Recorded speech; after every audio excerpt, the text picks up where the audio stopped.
the interview just again, you referenced Thiago coming on, but you did say it's just a case of keeping him fit. and I just, is this his best moment since he joined? There was that pass in that 34 pass move that's been when he seemed to be up in there and the ball went over. It was just amazing to watch. I mean, is it a fair observation that's probably his best spell since he joined? I'm not so sure. I think we had the last season, the last 8-9 games. I think he played pretty consistently all the games, if I'm right. Which, as I remember it, was a pretty good spell as well. I think we all agree. Thiago agrees. There were moments when he was when he struggled injury-wise. So that's how it is. So, and then coming back, even with his quality, it's not, you cannot get rhythm all the time. Immediately you get rhythm, but not immediately always, and that's very helpful if you can stay fit for a longer period. And it's not important. It's not so important if you play the first 60 or last 30 or the 45 or whatever, because it's then we have tried to find the right intensity for him. And even when we work now longer together, obviously it's not for ages, and it's not that we know absolutely everything, and that's why we try to, without keeping him outside when he's ready to play, we just try to do the right things, and that's worked out now the last few games, and that's he's a very, very good player. We were never in doubt about that. That's his skill set is insane, but it's all about staying fit, and that's what we are working on together. Cool.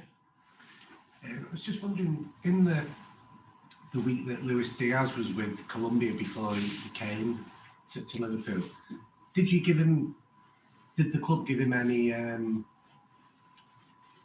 almost like homework for moving to the club about the patterns of play? So he's just picked it up instinctively, has he? Yeah. So we would have the chance to talk to him a lot, not me, but Pep and Vitor, both speak obviously Portuguese, and but we usually do it like that. But if the player's natural way to play is very close to what we do, he only gets a few informations. So for us, it means where he has to defend. That's really important, because that's definitely different to Porto. But his offensive movements, they are really naturally like they are now. Means if he plays at the wing, well, he had some problems in the first half in the game, definitely, because of we were not brilliant. So we had a lot of options to play, all these kind of things. We played a completely new front three. Even Mo plays there all the time, or most of the time, but Sadio in the sentence long ago, and a new player in the left wing. That makes it difficult for patterns to be obvious. So, but we knew that before the game, and we didn't want to make it worse by giving him pretty much a playbook.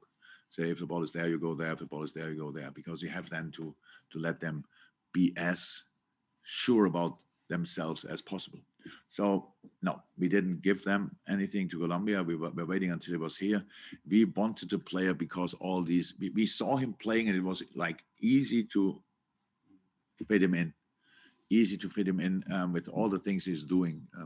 He's obviously a really talented player with an incredible work rate on top of that. So didn't speak a word to him about counter press. Yeah, I'm pretty sure he knows that anyway. But you can see it. He's really in it, full throttle. And when you watch our team in a good game a couple of times, and you wanna be part of it, then that's the obvious thing. If you don't do that, you will hear the coach pretty heavily and all the time, and you don't want to have that, so you just do it.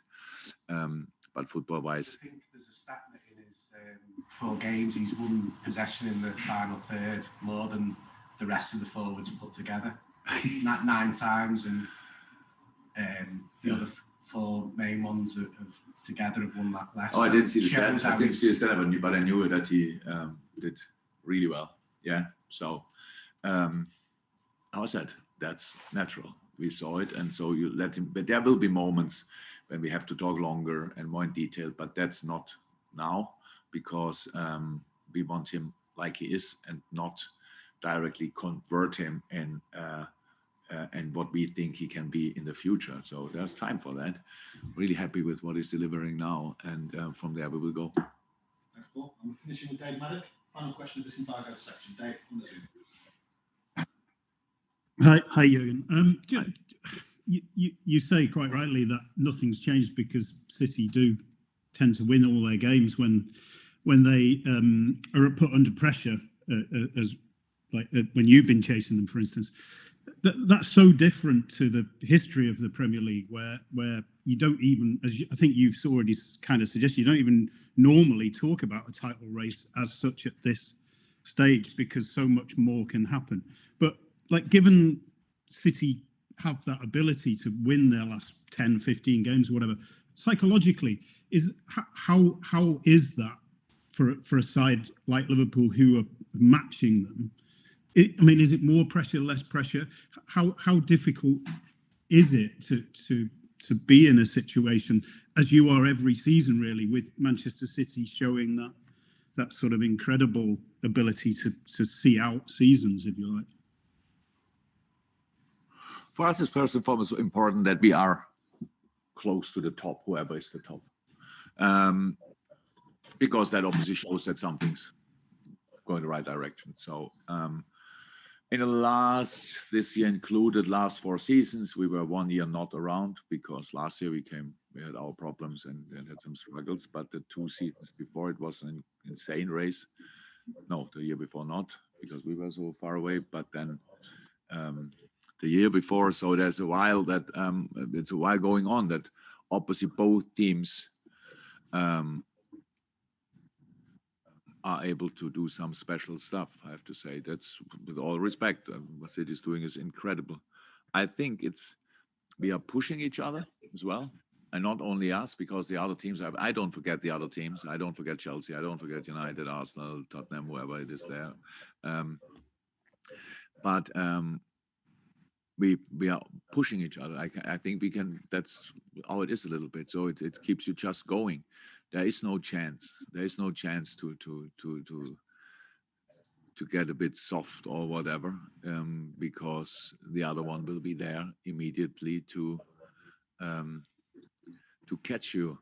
I think what Pep said, Matty told me, we are the pain in the lower back, or can be. That's a good description. So that's how it should be.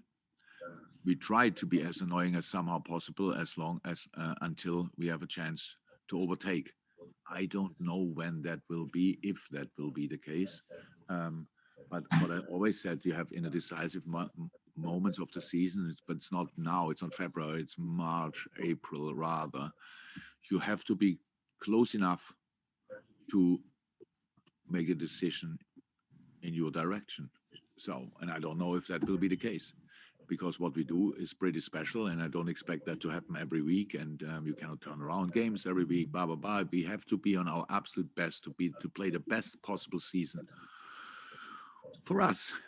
And unfortunately, only twice a year, at least in the Premier League, we face the other team. So apart from that, the first one was a draw, where we were not brilliant, but good enough to get a point. And the next one is not played yet. And we play all the others as well. So we played Tottenham still, we play United as well, and all this kind of stuff. So there's not that we sit here and just count them points like, yeah, done, and then we wait only for mid of April for the City game. It's difficult, but what the boys did over the past 4 years, especially, is pretty special.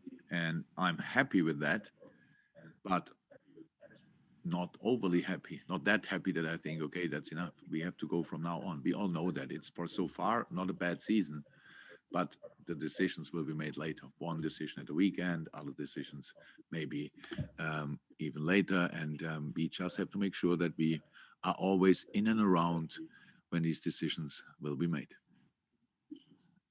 Thanks, Dave. Thank you very much, everybody. Stay safe. Speak to most of you after the weekend. No.